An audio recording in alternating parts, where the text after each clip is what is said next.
বুঝছো জামাই, এই এলাকার যত লোক আছে সবার সাথে আমার একটু পরিচয় করে দাও। আসসালামু আলাইকুম। ওয়ালাইকুম সালাম। আসসালামু আলাইকুম। ভালো আছেন? ভালাই, আপনি ভালো আছেন তো? জি আলহামদুলিল্লাহ আছি ভালো। ইনি হচ্ছে আমার চাচা শ্বশুর। এবার মেম্বারি দাঁড়াইছে, এবার এই এলাকাতে একটু ভোটটা কালেকশন করে ওনারা দিবেন।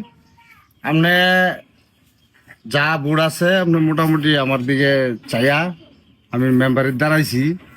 আমি চিন্তা ধারা করতেছি আপনাদের উচিলায় আপনাদের জনসেবা করতে পারি, যদি আপনাদের বুড়ের উচিলায় আমি যাতে সেবা করতে পারি, এই চেষ্টাটা আপনারা আমার একটু করে দিবেন, এটাই আপনাদের কাছে আমার দাবি। ও তো কিছু আর আমরা আমার মনে হয় যে 15-16টা বোর্ড আছে, এডি আমি আপনারে দিতারাম আর কি। আচ্ছা ঠিক আছে, সমস্যা নাই। আপনি 15-16টা বুট যদি আমার দিন, আপনি একটু কালেকশন মালেকশন করে আমার দিলেন আর কি। আরে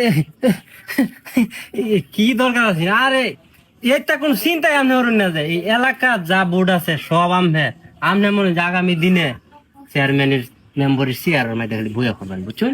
এই চেয়ারটা আমনের। এই দোয়াটাই তো করবেন আর এই চেষ্টাটাও করবেন। আর ঠিক আছে, কারণ এই এলাকার যত বাড়ি আছে, অলি গলি যা আছে, এগুলির মধ্যে জাল লাগবো আমার লয়ে যাবেন, পরিচয় করে দিবেন। আমি তো সবার সাথে কথা বলতে হবে, বুটের তো প্রয়োজন আছে, বুঝলেন না? আমনে কোনো চিন্তাই করেন না যে মনে হয় যে এই এলাকার আমার ডাইনেটা কোনো লোক নাই, তাই নাকি? ভোট যা লাগে সব মনে হয় যে খালি আমনের নাম আমনের মার হাত যাইব। জামাই, তুমি একটু খেয়াল রাখো ভালো করে, হ্যাঁ? সমস্যা নাই, আমি আছি তো এলাকাতে, সমস্যা নাই, আমি এটা দেখতাছি। উনি বলছি না যে আমার চাচা শ্বশুর যদি শুনে অবশ্যই আপনার ভোট দিব, এলাকা পুরাটা ঘুরে কালেকশন করবো। ঠিক আছে তো? ঠিক আছে, আপনি ডেলি সকালবেলা আমার বাসায় যাবেন, যাইয়া 4টা চা নাস্তা খাইয়া পরে দেহাটা করিয়া না হবেন। আমনে কোনো চিন্তা করেন না যে প্রতিদিন সকালে মনে হয় যে আমি গিয়া ঘুমাইতে চলা, এটা আমি এই ব্যাপারে কোনো টেনশনই করেন না যে।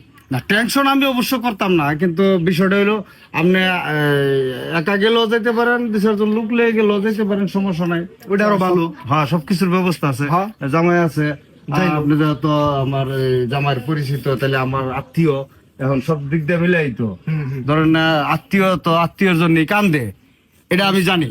তা এই হিসাবে বলে গেলাম, আপনি যেভাবে হোক আর 2-1জন লোক লয়ে গেল, সমস্যা নাই আমার। এটা সমস্যা না, এবার আবার আমারও আত্মীয়, আমার বাইক না লাগে, বুঝলেন না? ও আচ্ছা, এটা তো আরে আপনি আমার বিয়াই লাগো। হ্যাঁ, হ্যাঁ, তা তুমি বেটা আমার আগে পরিচয় হয়ে দিত না? হ্যাঁ, আমার বিয়াই লাগে না। ভোট চাচা শ্বশুর আমনেরই, হ্যাঁ, লোক বালা, যা কইব মনে করেন যে কথার কথা করবো, কথার কোনো বর খেলা এখন থেকে আর কোনো কথা নাই।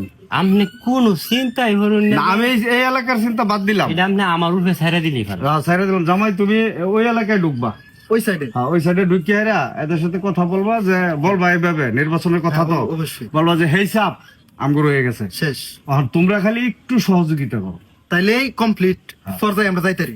এই কথাগুলা ঠিক আছে। তাদেরকে। আচ্ছা ঠিক আছে জামাই, তাহলে তুমি যাও, আমি একটু ফ্রেশ ট্রেশ হয়ে পরে বিকালে আসি, পরে ওই মহল্লাটা আমাদের ঘুরতে হবে। হ্যাঁ আচ্ছা, ও চাচা ওর জি, ঘটনা হয়েছে, ফুলা আনতে আমার বারবার কল দিতেছে, বুঝছেন? একটু দেউল লাগে, যাও, বুঝছেন না? বিকালে এত আইতে আছে। চা পানির খরচ মরছো, আরে বিকালে আইতাছি, তুমি যাও, খরচপাতি যাও। বিকালে তো আইতাছো না, গেলে তো আমার ছাড়তো না, আর স্যার তো নাই। দেউল লাগে চাইতাছে। জি। আরে আমি যায়া পড়ছেন, বুঝছেন? কোনা ভাড়াটা একটু দেরি আছে, বুঝছেন? এখনো কিছু লাগবো আর কি। আচ্ছা ঠিক আছে, এটা আপনি গিয়ে দেখুন, সমস্যা নাই, এটা আপনি দেখুন গা। আরে এটা না, হ্যাঁ, মোড়া লাগবো, এটা দেরা ভাড়া, এটা বুঝছেন?